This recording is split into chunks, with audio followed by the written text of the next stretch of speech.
Well, welcome everyone.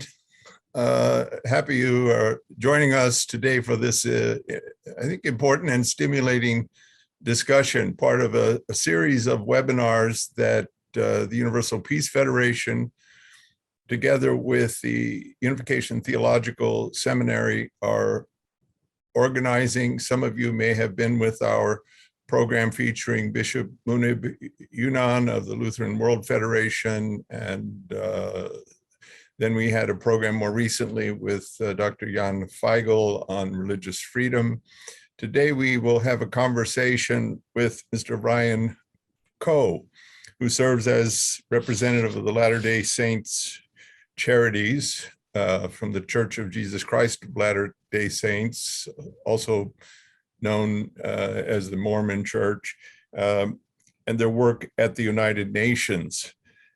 He is assigned to responsibility for the LDS Charities, both as an NGO affiliated with the UN, both in New York and at the UN headquarters in Geneva.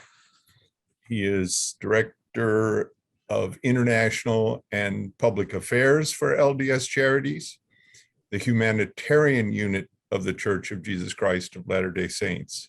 And Mr. Koch has worked in the UN context for more than a decade.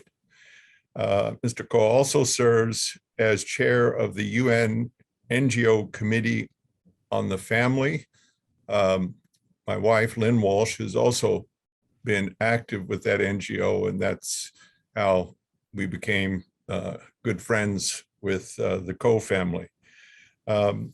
I think this discussion with Ryan Koch will provide an opportunity to learn more, not only about the work of LDS Charities as an NGO in consultative status with the Economic and Social Council of the United Nations, but also about the way in which many NGOs, particularly faith-based NGOs, function in the UN context.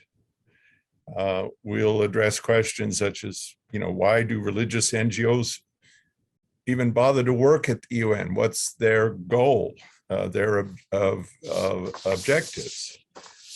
So I think this conversation with Mr. Koch will allow us to explore some of these important ideas. But before I introduce Ryan, I'd like to ask Dr. Thomas Ward, he's the president of the Unification Theological Seminary, to share a few opening remarks with us. Thank you for being here, Dr. Ward. I know you have graduation coming up on Saturday, and it's probably the most busy time of the calendar, but thanks for making time and helping put this together and bringing some wonderful graduate students to this program today. Dr. Thomas Ward. Thank you very much, Dr. Walsh. I appreciate the opportunity to be able to say a few words at the beginning of the seminar. First of all, for those of you who are listening and are not aware, I will be stepping down as president of UTS, actually, as of this weekend. And I will be succeeded by the man who just introduced me, Dr. Walsh, who will be assuming the presidency of UTS. We're very, very excited about this. It opens a whole variety of doors and opportunities and partnerships, I think, between UTS and UPF at a very different level. And Dr. Walsh is a very seasoned leader, as all of you are aware. He's traveled in more than 120 countries and been involved in so many different peace-related initiatives. It's very timely that as we begin a new program in peace studies at UPF, that Dr. Walsh assumes this role. So congratulations, Dr. Walsh. We look forward to your involvement here. I will be continuing to teach. Students, don't think you're going to escape from me. You won't be able to. But I really look forward to this new era under Dr. Walsh's leadership. Yeah, I'm glad we can work together, Dr. Ward. Likewise, I look forward to it. And I need to learn from you. And let me just say, I think also that we can learn a lot from Mr. Ryan Koch. There was a judge that I had a chance to interface with many years ago. His name was William Goodloe. He was the Chief Justice of the Supreme Court of the state of Washington. And he used to talk about the way in which law and policy is changed. And he always said the same thing. If you wish to change the laws, you must first of all change the culture. And I think one of the really important initiatives at the UN that somehow preserves the centrality of values, such as faith, such as family, at the very center of that is so much of the work that the LDS NGO related activities are involved in. They've done an outstanding job of keeping really at the forefront things that have been pivotal to this country and also pivotal to the founding of the UN itself. So we look forward to hearing from you today and learning all your tricks. Mr. Koch, thank you very much. Thank you, Dr. Ward. Well, Ryan, great to see you. Thank you so much for having me today, and congratulations on your appointment. Well, I hope I can bring you on as faculty to teach us a course on faith-based organizations at the UN. Would love to have you part of this effort. Well, you have to hear my presentation first before you make that offer. I've heard your presentations. That's why I worked out a schedule to get you a few, this hour with us. Why don't we start out? Tell us, a little bit about your journey. Here you are. I understand you're the president of one of the branch churches of Church of Jesus Christ of Latter Day Saints, known by many as the Mormon Church, but the formal name Church of Jesus Christ of Latter Day Saints, LDS sometimes. And now you have this important role with LDS Charities, both in New York, and it takes you to Geneva and the UN headquarters there. So very important work. And I've known, and my wife Lynn and have had the chance to meet some of your predecessors who worked at the UN. And as Dr. Ward said, very active, engaged, and always making a wonderful impression and contribution to the work of the UN. So share a little bit about, how you got here. And, we always hear that many members of your church do a 2-year mission duty, that kind of thing. And how'd you end up in this part of the world? So I did do a mission. I served my mission in Sweden, and that was wonderful. But my journey, if you will, actually starts before that, when I was in high school. So my junior year of high school, I spent in Graz, Austria, as an exchange student with American Field Services, AFS. And it was, when I look back on my life, pretty much everything in my life I can trace back to that year in Austria. It was very life-changing for me in a number of ways, not the least of which was it informed my faith journey and it informed my professional journey. So when I was living there, I lived with a host family that was not members of the Church of Jesus Christ of Latter Day Saints. I had been raised, by members. And my host family, they were wonderful people. And so I took a look around and I said, well, if I don't have to be a member of the church to be a good person, why am I a member of the church? And so I really took the time while I was there to pray and to study and to realize that this was something that I believed in, not because I was raised in the faith per se, but because I believed in it for myself. And then on top of that, it was my first foreign experience. I was able to learn German. I was able to, go to school and embrace a new culture, one different than my own, and just realized that for me, I needed to make living abroad and engaging internationally an essential part of my career. So when I went to college, I studied international relations as a means to an end. Didn't know exactly what I wanted to do, but I figured that would be a good start if I wanted to have an internationally focused career. Found out about the U.S. State Department and the path to becoming a U.S. diplomat. Did an internship with the State Department in Sweden, where I had served my mission. And so it was nice to go back and revisit my old haunts there. and then passed the Foreign Service exam. Joined the Foreign Service right out of school, served as a Foreign Service officer for 11 years in public diplomacy. And a public diplomacy officer, they're responsible for community engagement. And especially in Sweden, one of my portfolio areas was engagement with religious communities in Sweden. There was a number of instances of religious intolerance in Sweden, particularly against the Jewish community in southern Sweden, but also in the Stockholm area with the Muslim communities. And so I reached out and I was engaging on behalf of the US government then with the religious communities, and just really, that really sparked my interest for interfaith work. At the same time that I was living there, in a faith-based context, right, I just started getting these whisperings that the State Department wasn't where I was supposed to spend the rest of my career. And so I started exploring other options. I would talk to my wife, and she would say, well, what would your dream job be? And I loved working for the State Department. I loved being a diplomat. And I said, well, my dream job would be doing exactly what I'm doing, but do it for the church, right?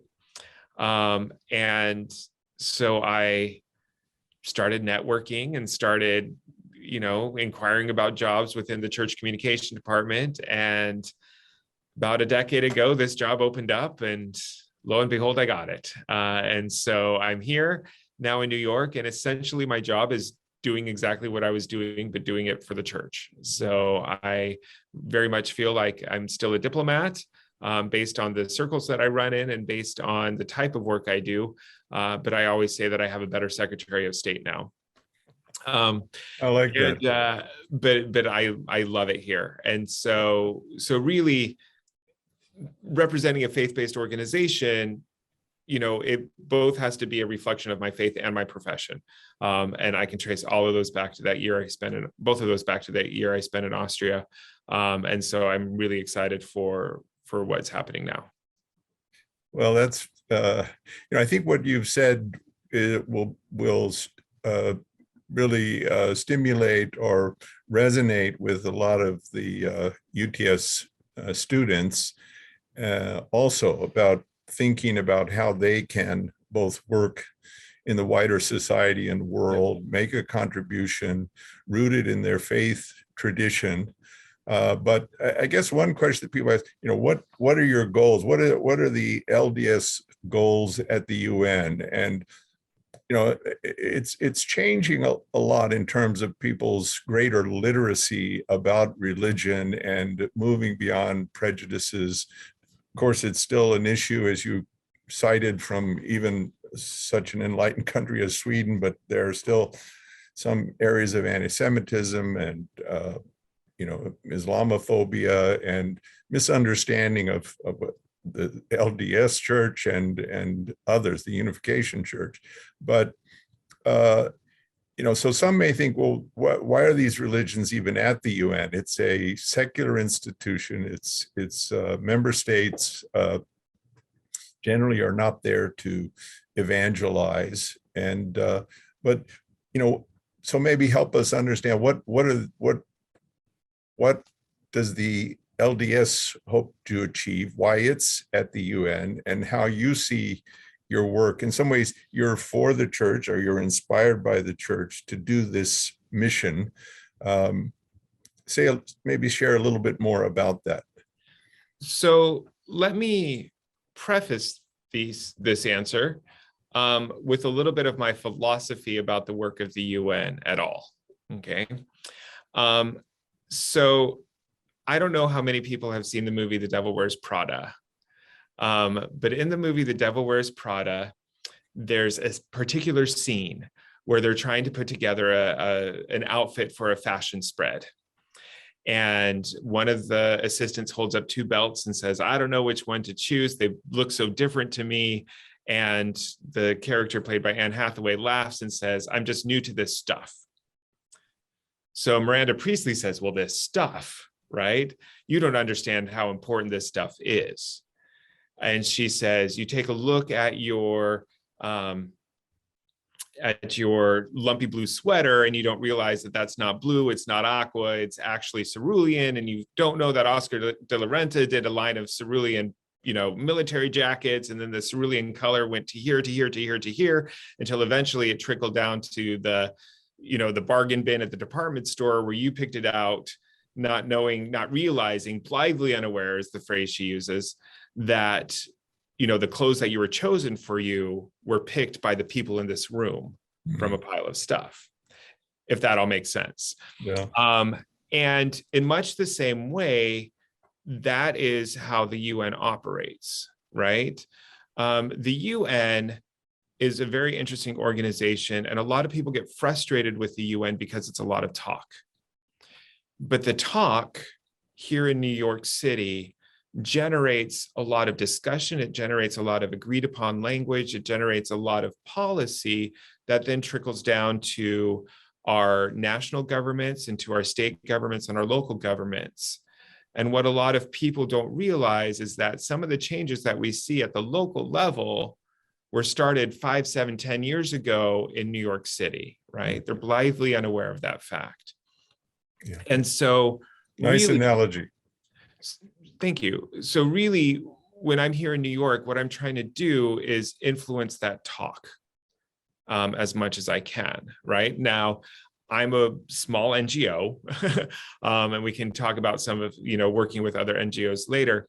But the more that I can influence the talk, that better. And so for me, my goals are kind of twofold at the United Nations. The first one is to build and maintain relationships with people who can help or hinder the work of the church, right?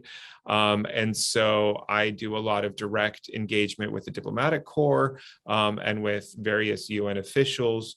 I try to have solid conversations with them, again influencing that talk about solid principles, and then I'm engaged in the areas of faith, family, freedom of religion or belief, and faith-based humanitarian aid cooperation as kind of my policy areas. And so faith, that it's okay to be a person of faith, that faith plays a role in today's society.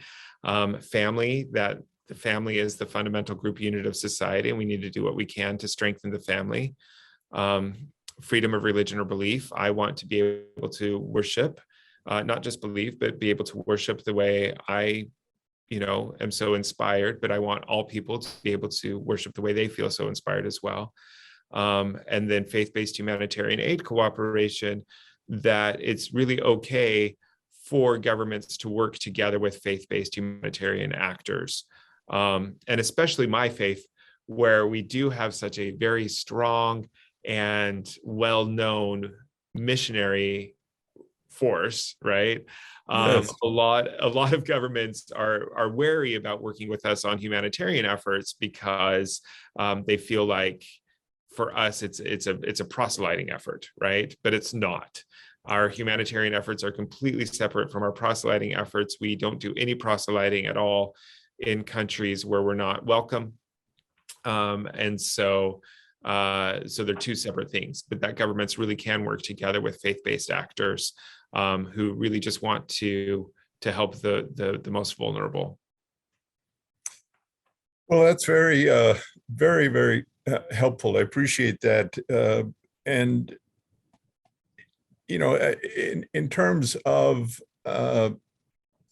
your work on a daily basis at the UN, I think you said you meet with diplomats, you meet with other NGOs, but following up on this issue about how people perceive religions, maybe their agenda, and as you spoke about differentiating between doing good work that may be for you is rooted in principles that you learned through LDS education and scripture, et cetera, is consistent universally, not only with other religions, but people of goodwill and people that want to make a difference in the world.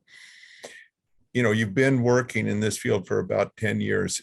Have you seen evidence that within the UN system and the wider UN community that there's more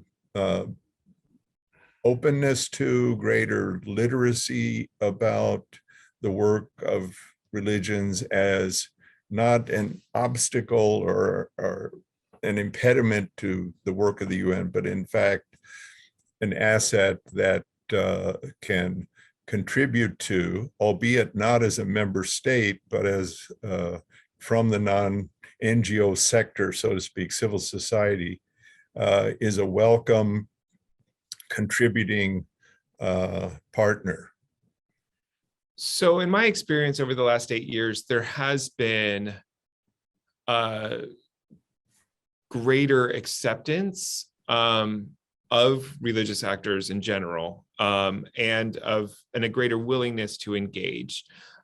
Just one brief example, there is at the UN what's known as the Interagency Task Force on Religion and Development. And it was started like 20 years ago, I think. And it was basically UN-based actors that are like, well, how do we work together with religions when it comes to development work? Well, about 4 years ago, they said, you know what? We should probably actually invite religious actors to be part of this. And they developed what's called the Multi-Faith Advisory Council to the Interagency Task Force on Religion and Development, right?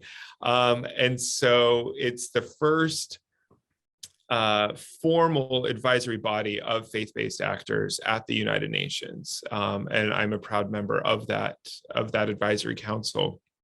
And so there's been some steps like that, right? First of all, that the UN system itself is seeing a greater ability and a greater willingness to engage with faith-based actors. But then you also see certain fora. And if you track, say, for example, with the Commission on the Status of Women at the UN, if you track the number of faith-based or faith-sensitive or faith-inspired, whatever phrase you want to use, events that are happening, those numbers are growing as well. Now, a lot of people, especially in the faith-based community, may disagree with me, but if you look at just the numbers, it's very true. That more and more the faith-based actors are able to engage as representatives of their faith. I would say that's my experience as well. There's been this growing appreciation of the fact of religion in the world, that billions of people are believers. Well, upwards of 80% of the world's population identifies with some faith tradition, right? And so it's a force to be reckoned with. Absolutely. Many faith-based organizations were engaged, even there as they are today in New York City or Geneva, but in San Francisco, when the charter was being drafted, you had voices there advocating for various core principles, and it's kind of been there throughout, this civil society role along with governments, and I think we together have at times participated in the World Interfaith Harmony Week that takes place every February. So anyway, that's very very helpful. I liked your outline of certain of very clear articulation of the faith focus, the family focus, freedom of religion. I mentioned we had this wonderful conversation a couple of weeks ago with Jan Feigl, who's an expert in that area, and then faith-based humanitarianism as being extremely valuable and important. So I'd like to touch a bit on the family, because I know from Lynn's sharing about and attending many of your programs that you join, Lynn being my wife, who's I think what preceded you as one of the co-chairs of that committee. I think you've been the co-chair for some time. If you could say a little bit about the NGO Committee on the Family, and as NGO, that means NGOs that are registered with the United Nations who work together and collaborate on programs. So again, preface it with the UN in general. the UN is a vast body, right? You have 193 member states, 2 observer missions, and at the UN, it's one country, one vote. And so that means that in a lot of instances, a country like Nauru could, hold up against a country like the United States, one country, one vote. And so to get anything done at the United Nations, you need to have coalitions. You need to have coalitions of partners. You need to have groups of member states. You need to have friends. And the same is true for the NGO community, for the civil society side of the shop. No one member state can do it alone, and no one civil society organization can do it alone. You need to have friends. And so those NGOs that are registered with the United Nations, that are registered either through the Economic and Social Council or through the Department of Global Communications, are organized, largely self-organized, into various NGO committees based on various interests, right? So there's an NGO committee on aging, there's an NGO committee on indigenous populations, et cetera. But there is an NGO committee on the family. And like you said, for the last 4 years, I've been one of the co-chairs of that committee, together with a gentleman named Ben Freer. And this is actually probably my last public appearance, if you will, as the co-chair of the committee, because it's a position I will only hold for about 2 more weeks. It was, it's a 2-year term, renewable once. I've done it for 4 years. It's time for somebody else to take over. But I'm still going to be involved in the committee because that's how you get anything done, right?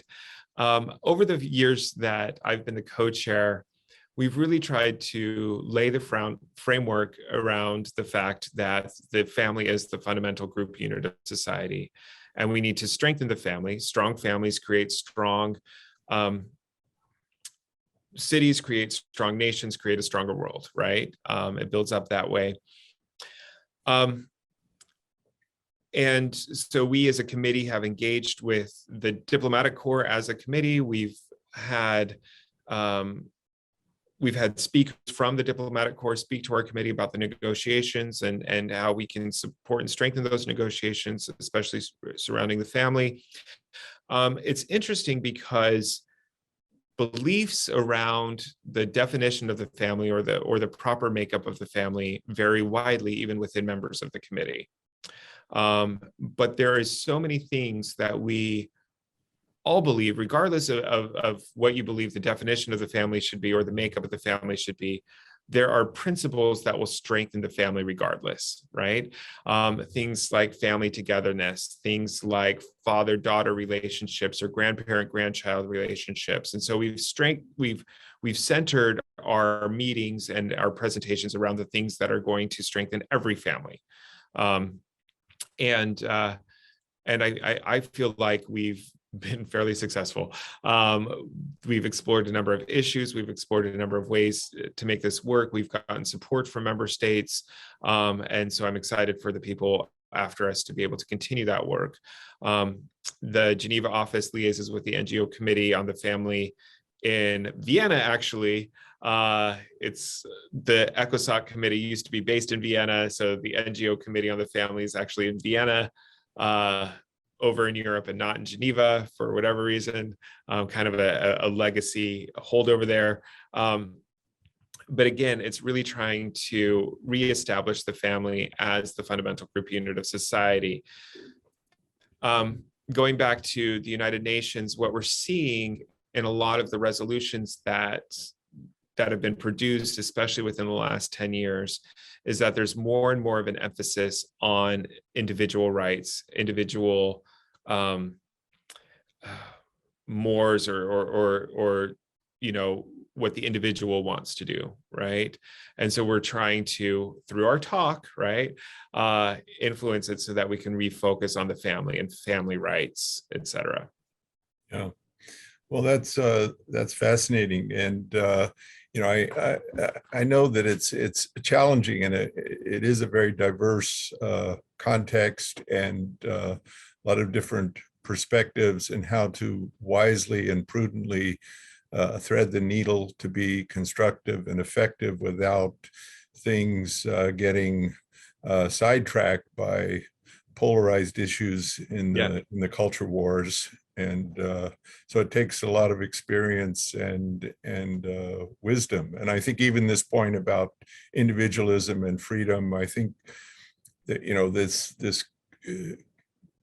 other pole to that is more that we are embedded in contexts of family and tradition and language and ethnicity, and how we blend individual freedoms with understanding our rootedness in broader context, the family being so essential and decisive in our lives genetically and the way we're formed and shaped. So extremely important area, and I'm glad you're bringing it forward. I know at times you've had groups of countries that have, you know, had greater concern maybe than others about that particular factor. With, you know, many get swept up with the big issues that are just as important, you know, climate change and what's going on in Eastern Europe right now. Right. So anyway, maybe we can shift, Ryan. We have some wonderful commentators with us, and I'm going to, two of them, they both are active with the Unification Theological Seminary. The first is Myung Eaton. She actually already got her master's at UTS and is about to enter a doctoral program. And she also serves as Secretary General of a research institute that talks about integrating world thought. So Myung will share some of her reflections, and I think we'll present a question to you. Myung? Yeah, thank you, Dr. Walsh, and hello again, Mr. Koch.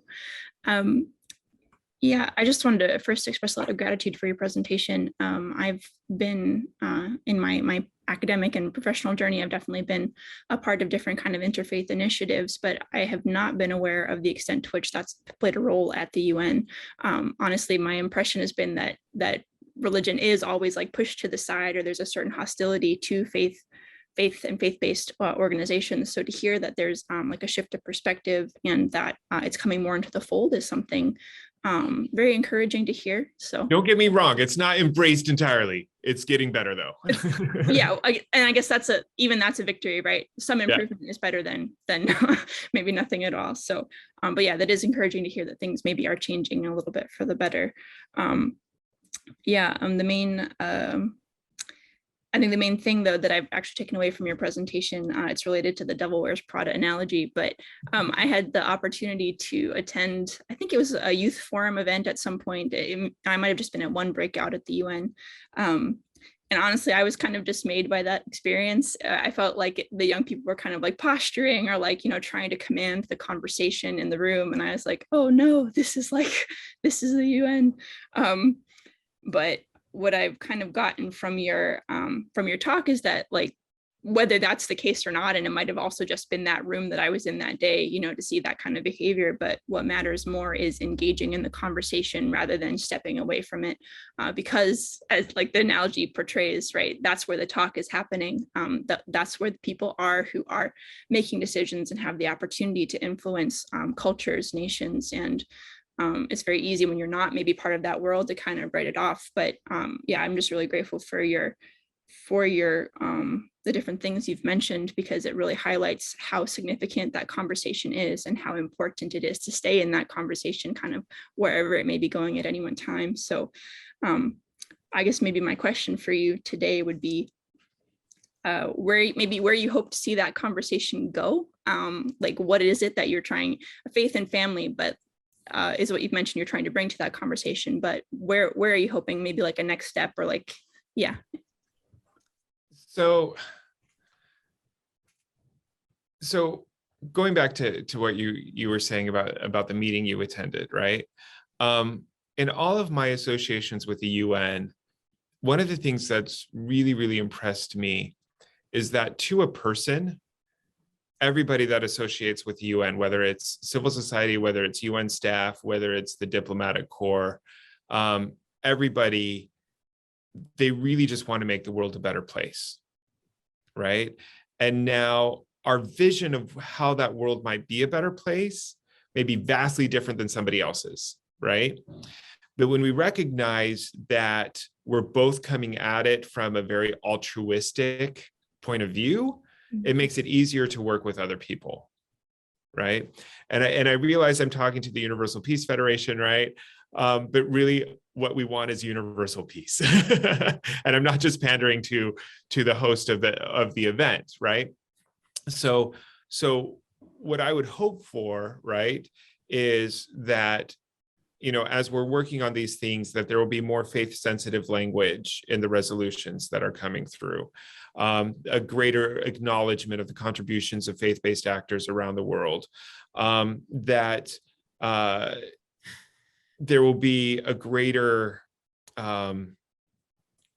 respect for the various belief systems that we have around the world. I was in Washington, D.C. a couple of weeks ago, and I was able to walk through the FDR Memorial. I don't know if you've been to the Roosevelt Memorial in Washington, D.C., but it's a fantastic memorial. It's one of my favorites. It's more like a little park than a single statue, but they have various quotes from FDR in there. And one of them was FDR's For Freedom speech, where he talks about the four things that should be universal freedoms: the freedom of speech, the freedom of worship, freedom from want, and freedom from fear. And so all of my activities really kind of feed into one of those four areas. You know, in FDR, we get the comment here, and Eleanor, you know, Eleanor Roosevelt is also responsible for the Universal Declaration on Human Rights, right, which also encapsulates some of these human rights that we have, among which are the human right to worship, right? And so when I'm looking at like what are the next steps and what am I doing, it's what's the next step to chip away at those things, to work together with other organizations, to find the common ground, right? And to be able to progress on that way to universal peace. Well, great question, and some insights there, Mi-Young, and response, Ryan. Just to throw in a word, you know, I often think of the word literacy when it comes to really all of us in ongoing education. And I think there's a way to, you know, Madeleine Albright passed away recently. One of her books was called The Mighty, referring to like heads of government, the mighty, and the almighty, referring to God. And some of that, because a lot of her experience in the Balkans saw different nation states emerging, and often centered around religious and ethnic identities, ethnicity and religion often being very closely tied. And just one example of a growing awareness in what we might call the post-Cold War era, or we might say the first Cold War, because some talk about we're in the midst of our second one, but that there was an awareness of the significance of faith. And I think literacy is so important also for faith leaders, that it's sometimes exclusion can occur because we don't behave very well. We understand our role is simply to talk at people about the truths that we understand, rather than listening and collaborating, and not seeing every occasion of interaction and relationality as aimed at, I've got to move you from ignorance to my truth or something. And that may be a caricature for many, but it is something we're aware of. So there's this need to kind of develop familiarity and comfort and understand at a deeper level, and everyone to grow and learn. And I think that's happening. And through the kind of work that LDS is doing, or UPF, or many other faith-based NGOs. I think they also are ambassadors of their traditions and have earned a lot of respect. But I want to move on to our next speaker, who is Marlies Ladstetter, who happens to be, we heard a lot of praises of Austria. I too love Austria and love the opportunity to go sometimes to UN programs there. They recently had the UN Office of Drugs and Crime, its annual crime commission convention there. But Marlies Ladstetter, I know her father-in-law well. We worked together in Russia for several years a while back, but she's the president of the International Association of Youth and Students for Peace in Austria and a graduate student in the Peace Studies program at UTS. So Marlies, we'd love to hear from you. Thank you so much, Dr. Walsh, and it was very nice to hear from you, Mr. Koch. It's very also nice, as Mi-Young said, to hear that there's so much happening at the UN, or like at least there's some way forward, and that faith-based organization are heard. I also really find it, like you said, very it's very good to focus on those principles like family, also freedom of religions, and even worship. As you said, like, you know, I think everyone has the right really to worship how they want their faith to, you know, how they practice their faith. Like, for example, like that a Muslim, he should be allowed to pray wherever he wants for his 5 prayers a day, right? And just as an example, or also where you what you said about that faith-based humanitarian ad, I think that's also becoming more and more important in these days, as we see so many catastrophes happening around the world.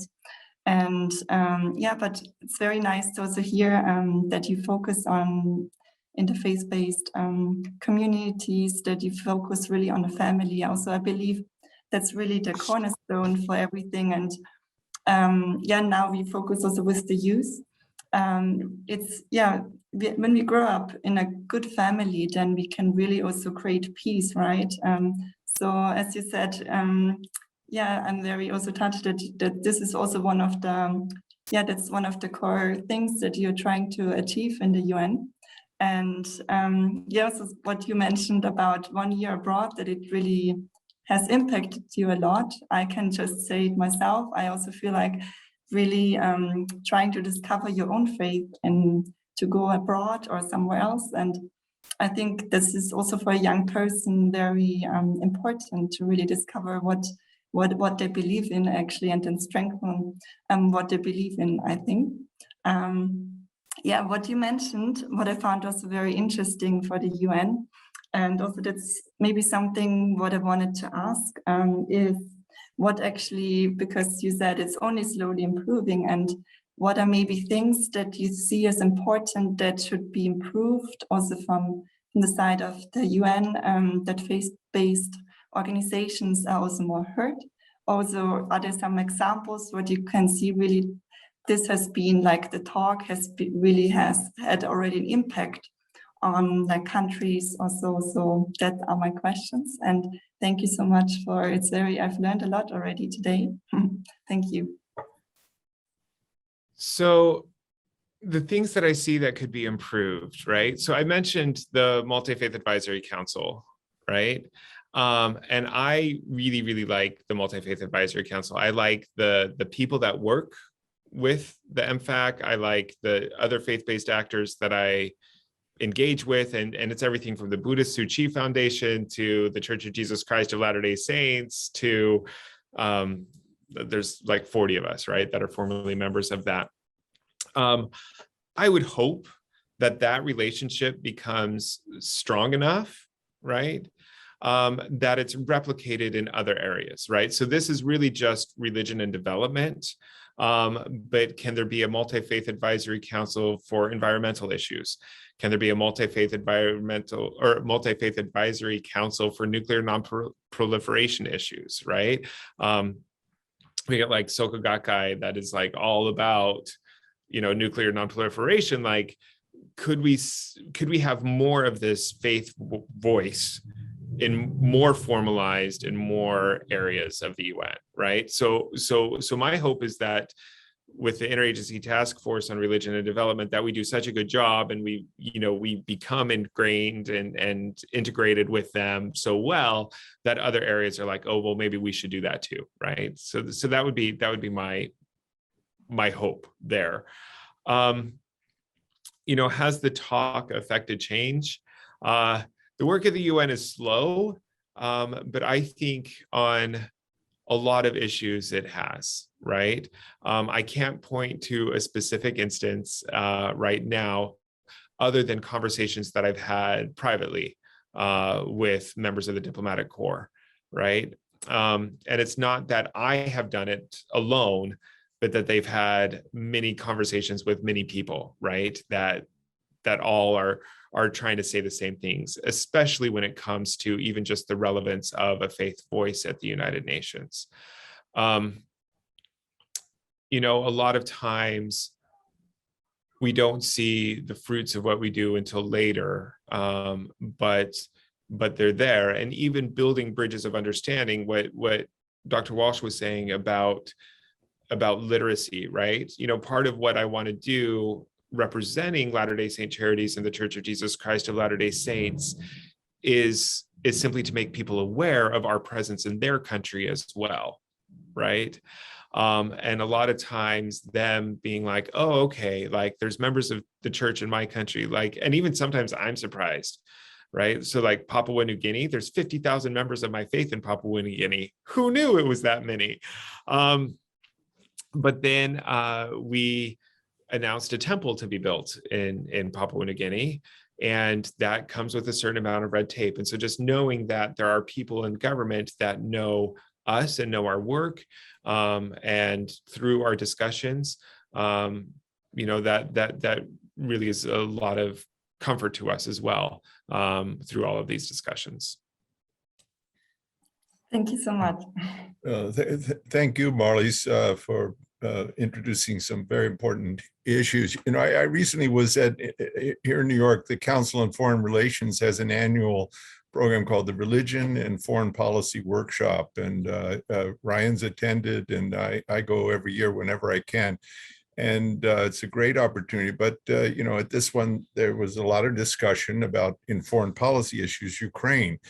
But very clearly that discussion, even among experts in international relations, the issues of religion come up. For example, what does the Russian Orthodox Church believe about the President Putin's decision to invade Ukraine, and the Patriarch Kirill of the Russian Orthodox Church, and what do other Orthodox communities, the Greek Orthodox and others, how do they respond to that? And so it has become much more widely recognized that there's this interaction between the religious sector and the political sector, or a multi-sector approach. And recently there was a Roman Catholic priest in Hong Kong who was detained over issues of political involvement. So it really does behoove, I think, on the political side, of greater awareness of literacy about religions. It doesn't mean you need to become a believer, but you need to know about Mi Young's father. I know he's a musician and a composer and a conductor. To love music, you don't have to be yourself a cellist or something. So, and FDR, when Winston Churchill and FDR met off the coast of Newfoundland, somewhere around 1942 or 43, they created the Atlantic Charter, which was the precursor to the UN. But during that historic moment where the seminal ideas of the UN, of course, it had also been there in the League of Nations, but, they spent time on Sunday having a prayer service and singing hymns devoutly and praying for those who'd already given their lives in World War II. So the spiritual dimension of people like Dag Hammarskjöld, Secretary General U Thant, who was a Buddhist, and the creation of the meditation room at the UN headquarters. So these are, sometimes there's been some way of ignoring them, but they're extremely important. We do have a question that some of these issues have come up, but I'll just invite Ryan to comment on it. That one of the issues that some, let's say, governments or more the secular world has toward religion is some of the bad behavior of religion. Some see religion as having given rise to conflict or certain types of intolerance of other faiths or being overly judgmental. And how does that come into play, and how might that be corrected? I think right now, and I maybe am more sensitive to it because of our missionaries, right? I think right now there's a pushback against don't impose your religious beliefs on me, right? We see that with a lot of debates around what we might consider moral issues within the US government. We see Roe versus Wade, for example, and all the conversations that are happening right now about that, and it's don't push your religious beliefs on me, right? And I think that as faith-based actors, we need to acknowledge that people have been hurt by faith in the past, right? But a lot of the issues that we deal with, we can't use faith-based language to advocate for them, right? If we say, God doesn't want us to have abortions, and they say, well, I don't believe in God, so what's your next argument, right? And we need to be willing and able to understand the people on the other sides of whatever issue it is, right? And be able to phrase things and phrase our discussions in such a way so that we're speaking their language, right? Just like we want them to include faith-sensitive language in their recommendations, we need to be able to look at some of these issues from a secular perspective as we're trying to advocate for what may be a something that we believe religiously, right? So with that, I mean, there is pushback against faith. We're not trying to push our faith on anybody, right? We're not trying to make you believe, but we need to be able to come together to this common ground. And this is why secularly it's a good reason, even if it is a religious principle. And I think, I think we have, people of faith do need to acknowledge, the wars of religion in Europe over periods, the justifications for things like slavery at past times, but not to overlook the contribution. So we could also say that about nation states, how horrible they are, how coercive they are, and how controlling and taxing people and forcing them into the military or starting wars or that. And so, there's a lot of blame to go around, and important to put it in perspective and to work on reform and if we want to speak altruistically, this is why we have the United Nations. Yeah, exactly. It's so that we do have a forum where we can come together in calmly and discuss things, right? That we have a place for discussion and for talk.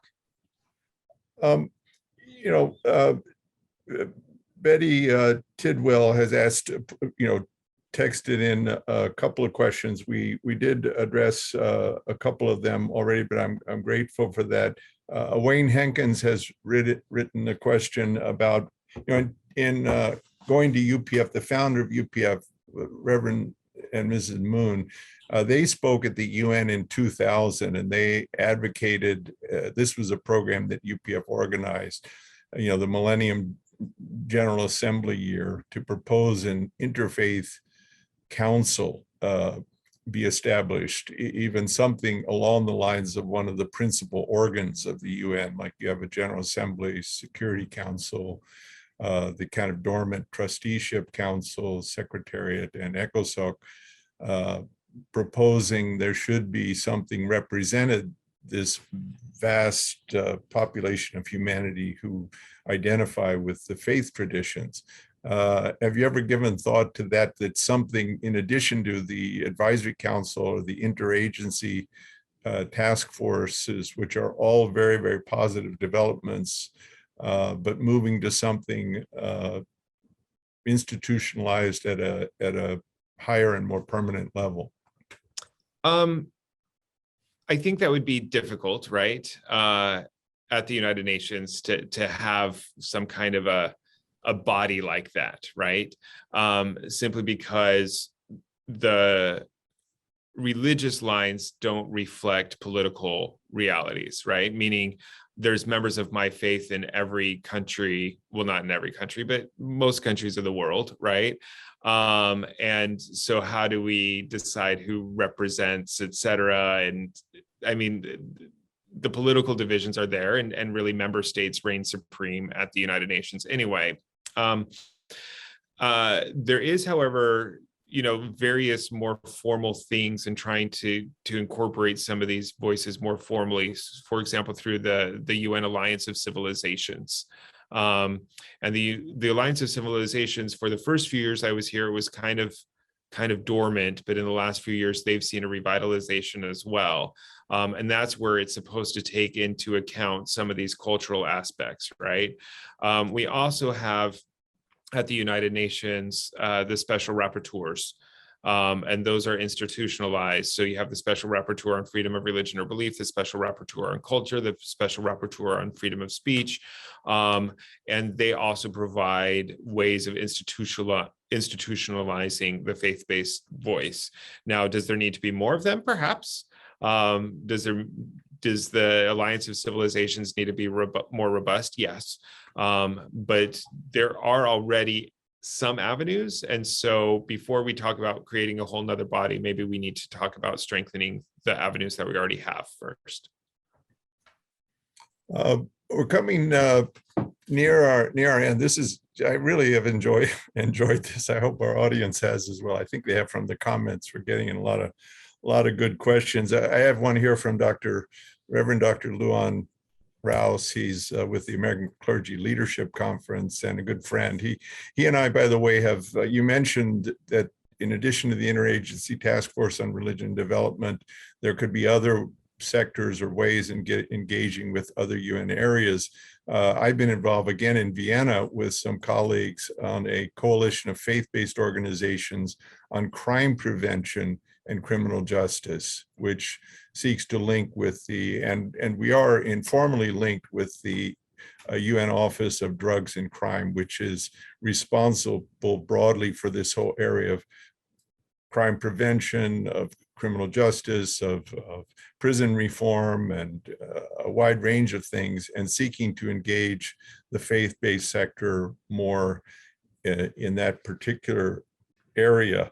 But Dr. Rouse, and I mentioned that because Dr. Rouse has worked with our coalition. He's a key player where we've had meetings recently about how to build safer cities that reduce violent crime and the role that faith-based organizations can play in that. But he's just asking to share some thoughts about, what can your clergy do, religious leaders throughout America and the world, to make more impact, to create in his world, to expand godly attributes that create a more heavenly world.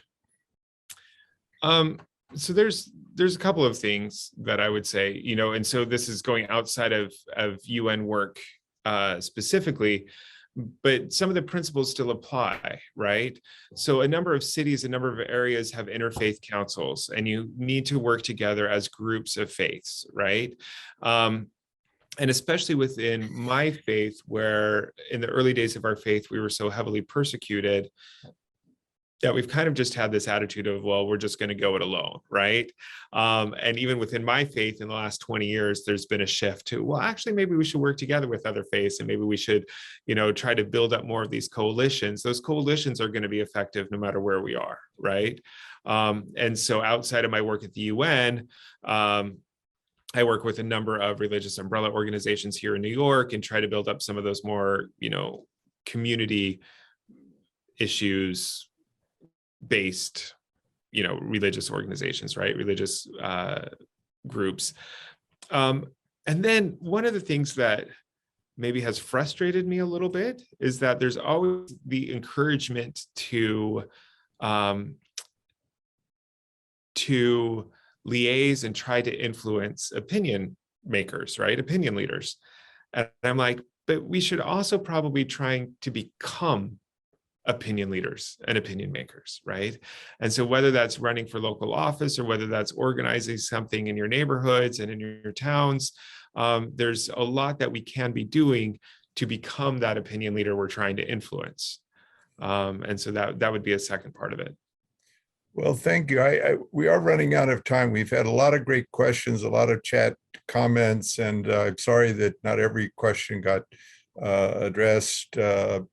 But thank you nonetheless. I'd like to invite each of our commentators to just take a minute to say any last words. If Dr. Ward, I don't know if Dr. Ward will be able to rejoin us just to offer a closing comment. And then Ryan, I'll give you the last word, but maybe I'll start with Mi-Young, just any closing thought you may have. Again, mainly just gratitude. I've learned a lot today about kind of where the UN is at and the different kind of work that's like going on currently. And it's a slow work, but it's a valuable work, and it's one that you probably need to have a lot of diligence and perseverance to continue in, but it's just so worthwhile. So I'm just very grateful, Mr. Koch, for everything that you shared this morning. I've learned so much. Yeah. Thank you for being here. Yeah, Marlies? Thank you also from my side. And what I also take away is what you said, Mr. Koch, about really finding the ways with other organizations where the same points, the strength lie, and so to really focus on them. So one can really work together and strengthen those points together. So even like as faith-based organizations are even stronger at the UN. Thank you so much. Well, thank you, Marlies. Dr. Ward, thank you. Closing thoughts? Well, just very impressed with you, Mr. Koch. I really feel that you're a wonderful representative of your faith, and you also really have obviously acquired through your many experiences in life the ability to navigate in this world of international civil society and also within the realm of intergovernmental organizations. So I really appreciate you being here. You're a very good example of what we want our UTS seminary graduates to be. So thank you so much. Really appreciate it. Well, thank you, Dr. Ward, for your leadership at UTS and working with me to pull this program together. Ryan, you have the last word. So if I can echo the thanks, thank you for having me today. I've really enjoyed the conversation. I've enjoyed the questions. I've enjoyed the thoughts and the ability to express some of those things that I believe. For my final word, I want to go back to, there was a question in the chat. I think it was one of the first questions in the chat. Somebody asked, how difficult is it to separate faith from actions? And it's interesting. So I worked at the State Department for over a decade. I worked under 4 secretaries of state, 2 different presidents. And there was foreign policy that I agreed with, and there was foreign policy that I didn't agree with all of them, right? And as a spokesperson, you get really used to talking about things in the third person. The administration thinks this, the president is doing this, the embassy is doing this, et cetera. Your personal beliefs don't matter, right, as a spokesperson. And if you're doing your job well, then nobody will know what your personal beliefs are on an issue, right? People have asked me what my favorite part of my job is. And my favorite part of my job is that I don't have to separate truth in my life. The things that I'm advocating for professionally are the things that I believe in personally. And it makes a world of difference in my advocacy that I don't have that kind of cognitive disconnect that I sometimes felt as a diplomat, right? And so how difficult is it to separate faith from actions? Well, now it's not difficult at all because I don't have to do that. And that's really, for me, one of the things that I have enjoyed most about my position and being a faith-based actor at the United Nations is that I'm engaged in a world I love for a cause that I love. Well, okay, can't top that for a closing remarks, and really a wonderful conversation and program. Thank you for being with us, Mr. Ryan Koch from LDS Charities. It's been stimulating and a great pleasure. Thank you, Dr. Ward. Thank you, Marlies Ladstetter and Myung Eaton. Great program, and we'll keep you posted on future programs. All the very best. Thank you. Bye-bye. Bye-bye.